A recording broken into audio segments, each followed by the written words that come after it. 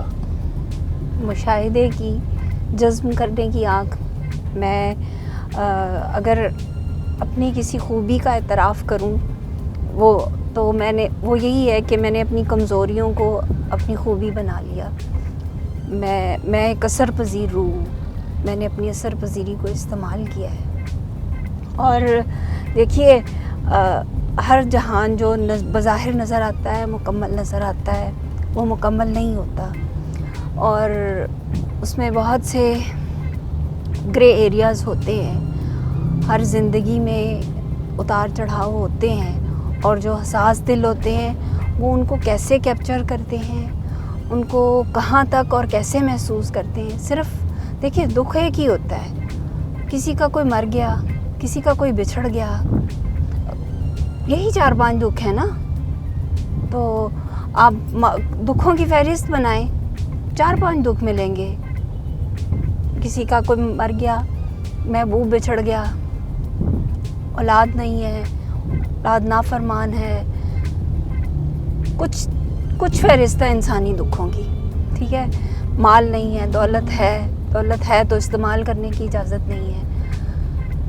تو یہ ان دکھوں کو آپ کہاں اور کس کیپیسٹی پہ جا کر محسوس کرتے ہیں، اور وہ ان سے کیا نتائج اخذ کرتے ہیں، فرق صرف یہاں آ جاتا ہے.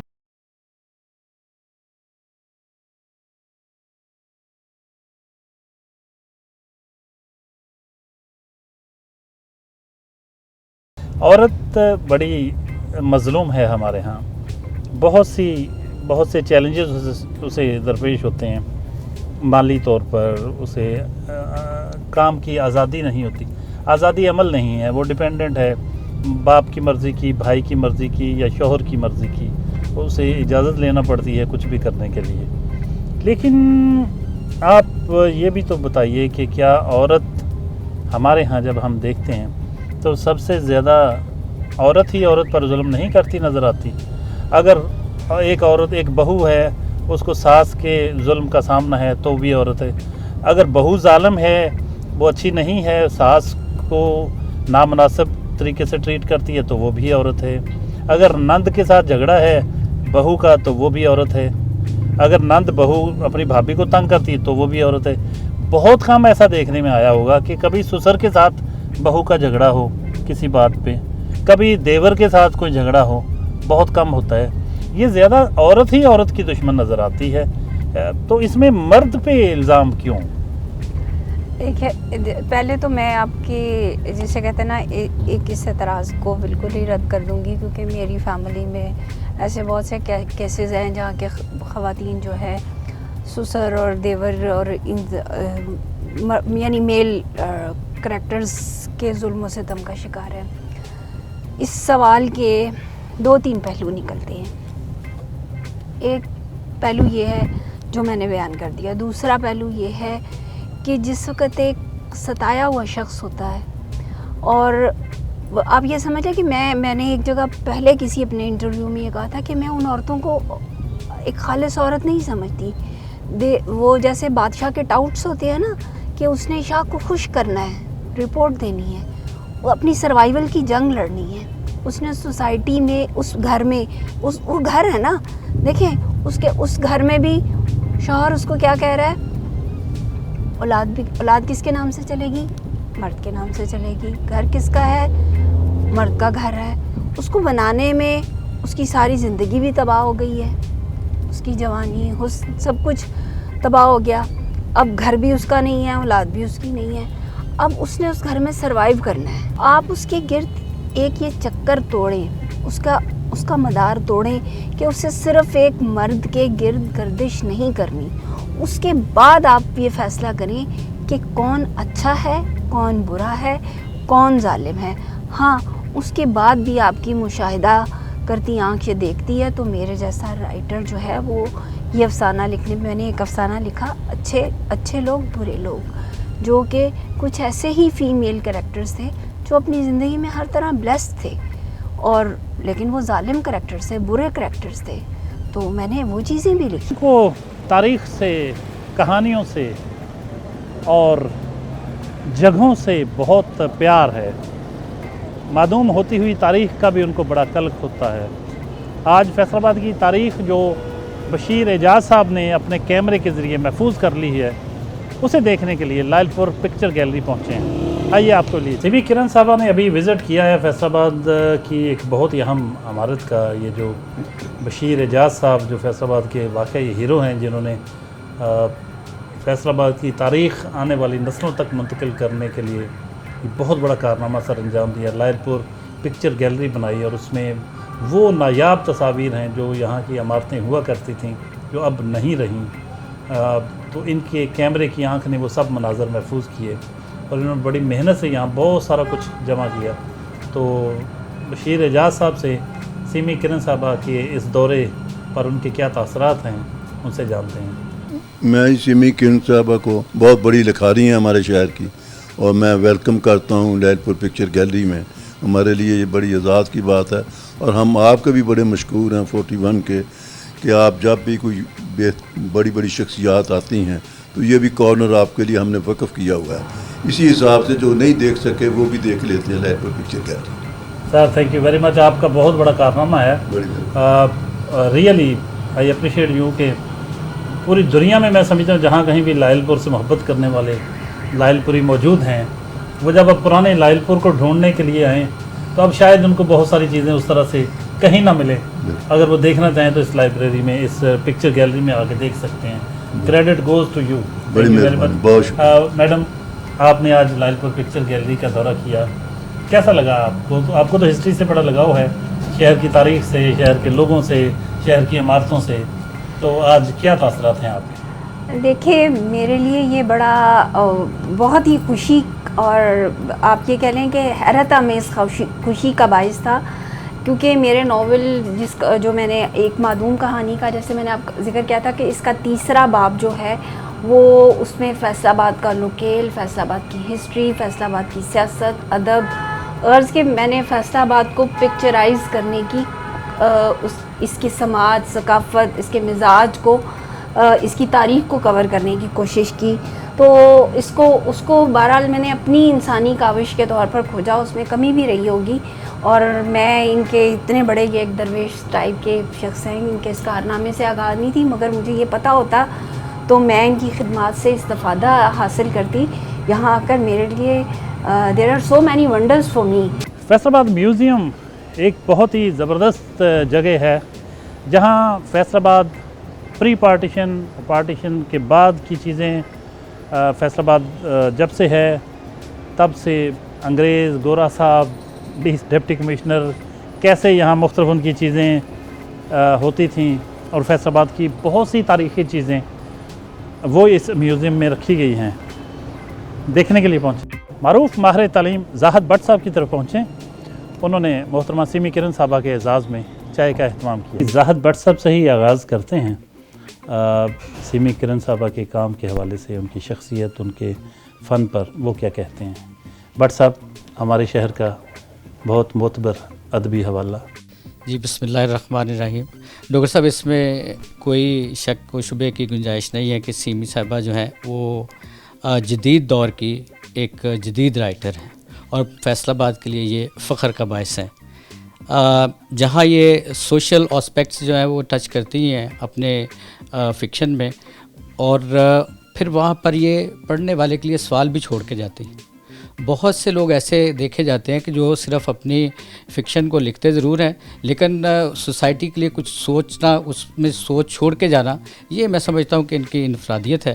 اور ماشاءاللہ ہمیں فخر ہے کہ اس دور میں جب کہ بڑی ناپید ہو چکے ہیں ہمارے مصنف شاعر کہ سیمی صاحبہ کا تعلق فیصل آباد سے ہے. ممتاز فنکار, شاعر, ڈرامہ نگار, اور کیا کیا کہیں کہ وہ کیا کیا ہیں. مزاح نگار بھی ہیں, لفظوں سے کھیلنا ان کا شغل ہے, ان کا مشغلہ ہے. قمر بخاری صاحب, ان کی باتیں بھی سنتے ہیں کہ وہ کیا کہتے ہیں سیمی کرن صاحبہ کے بارے میں. سیمی کرن صاحبہ ہمارے فیصل آباد کی نسائی ادب کے حوالے سے انہوں نے ملکی سطح پہ بلکہ اب بین الاقوامی سطح پہ جو اپنا ایک نام بنایا ہے, اور خاص طور پہ انہوں نے سٹیٹس کو کے بارے میں جو کچھ انہوں نے لکھا, اور ہم جہاں جہاں کسی جگہ پہ معاشرتی طور پر جمود کا شکار ہیں انہوں نے اس کو توڑنے کی کوشش کی ہے. ایک خاتون کی طرف سے اتنی لاؤڈ تھنکنگ اور اتنا خوبصورت انداز, اور ان کی تحریر اتنی خوبصورت ہوتی ہے کہ آپ ایک ہی نشست میں کوشش کرتے ہیں کہ ان کا افسانہ ہے یا پھر ناول ہے, آپ اسے پڑھ لیں. ہمارے شہر نے بڑی بڑی شخصیات کو جنم دیا ہے, بہت ٹیلنٹ ہے اس شہر میں. ڈاکٹر شہزاد بصرہ, یہ پروفیسر ڈاکٹر شہزاد بصرہ ایک ایسی شخصیت ہیں جو آج کل سوشل میڈیا پر آپ کو ہر طرف نظر آئیں گی. وہ آج کا جو سب سے بڑا ایشو ہے ہمارا انسانی صحت کے حوالے سے وہ آپ کو مشورے دیتے نظر آئیں گے. ان کی اسپیشلٹی ہے اس میں, بہت بڑا نام ہے, دنیا بھر میں ان کے لاکھوں کروڑوں چاہنے والے ہیں. وہ سیمی کرن صاحبہ کے حوالے سے کیا کہتے ہیں؟ میرے لیے ایک بڑی ایک حیران کن قسم کی یہ بات ہے. بے شمار میں نے کتابوں کی رونمائی دیکھی, اکثر لوگ بغیر پڑھے ہوئے کمنٹ کرتے ہیں. میں نے 2-3 دفعہ دیکھا محترمہ سیمی کرن صاحبہ کو, انہوں نے معذرت کی کہ میں چونکہ ان کی کوئی کتاب نہیں پڑھی تو میں کیسے رائے دے سکتی ہوں, یہ اس قدر سچائی میں ہے. پھر انہوں نے کتاب منگوائی, اس کو پڑھا, وہاں سے اقتباسات لیے اور اسی کی بات کی. یہ دراصل شو کرتا ہے کہ وہ اپنے افسانے میں بھی, اپنے کردار میں بھی, اپنی باتوں میں بھی کس قدر سچائی سے کام لیتے ہیں, اور یہی چیز ان کی تحریر کے اندر ہے. فیصل آباد کا نام آتے ہی آپ کو مسکراہٹ اور مزاح اور پھکڑ پن اور اس طرح کی چیزیں, لائٹ موڈ یہ نظر آئے گا. لیکن سیمی کرن میں آپ کو ہرگز یہ چیزیں نظر نہیں آئیں گی. جو ہمارے معاشرت کی وہ چیزیں جو آہستہ آہستہ دم توڑ رہی ہیں, یہ دوبارہ اسی کلچر کو, اسی ہماری روایات کو قلمبند کرتی ہیں. میڈم, آپ نے اپنے بارے میں ویوز سنے, اس سے پہلے بھی مختلف شخصیات نے آپ کے حوالے سے بہت کچھ کہا. فائنلی آپ بتائیے, آپ ویورز کے لیے کیا پیغام دینا چاہیں گے اینڈ پہ؟ دیکھیے, میں آپ سب لوگوں نے کی, ڈاکٹر شہزاد بصرہ نے کی, قمر بخاری صاحب نے کی, زاہد بٹ صاحب نے کی. آپ جیسے لوگ مجھے اتنی عزت دیتے ہیں, اور یہ کوئی مصنوعی کثر نفسی نہیں ہے. میں فطری طور پر مزاجن جتنی سادہ مزاج ہوں, میں خود کو حیرت سے دیکھتی ہوں کہ آپ لوگ مجھے عزت کے قابل سمجھتے ہیں, میرے لیے اتنی بڑی بات کرتے ہیں. ڈاکٹر شہزاد بصرہ کے تو میرے بچے فین ہیں, اور میں ان کو خود کئی دفعہ بخاری صاحب کو ان کو دعوت دے چکی ہوں کہ آپ لوگ میرے گھر تشریف لائیں. تو میرے لیے یہ بہت عزت کی بات ہے. لیکن میری اپنے ویور سے, اپنی اس جنریشن سے, اپنے بچوں سے ایک ہی تقاضا ہوتا ہے کہ بیٹا مطالعے سے جڑو.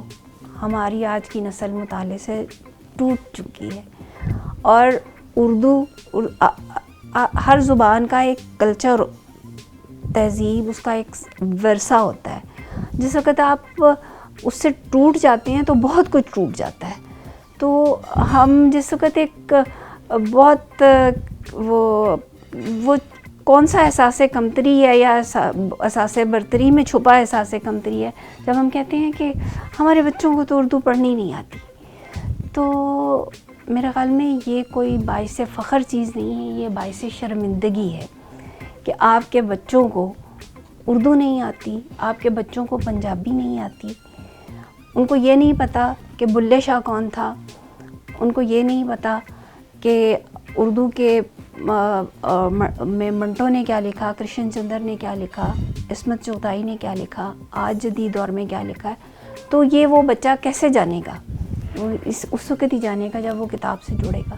تو بس میں یہی کہوں گی کہ کتاب سے جڑیے, کتاب بہت کچھ بچا لے گی. بہت شکریہ madam, thank you very much. بہت خوبصورت میسیج دیا. کتاب سے جڑیں, اپنی تہذیب, اپنی ثقافت سے جڑیں, مطالعہ کریں اور سمجھیں چیزوں کو, تاکہ مطالعہ کے نتیجے میں آپ جڑے رہیں گے اپنی تہذیب سے، اپنی ثقافت سے، اپنے کلچر سے۔ یہ تھیں سیمی کرن صاحبہ۔ اس میسیج میں انہوں نے اپنا وزڈم، اپنا شعور، اپنی دانش آپ تک پہنچائی۔ آج دن بھر کی ان کی ایکٹیویٹیز آپ نے دیکھی، ان کے تاثرات، ان کے خیالات، ان کی سوچ کے بارے میں جانا، ان کے بارے میں دوسروں کے تاثرات سنے۔ امید کرتے ہیں پروگرام آپ کو اچھا لگا ہوگا۔ اگلے ہفتے نئے مہمان کے ساتھ حاضر خدمت ہوں گے، تب تک کے لیے اجازت، اللہ نگہبان۔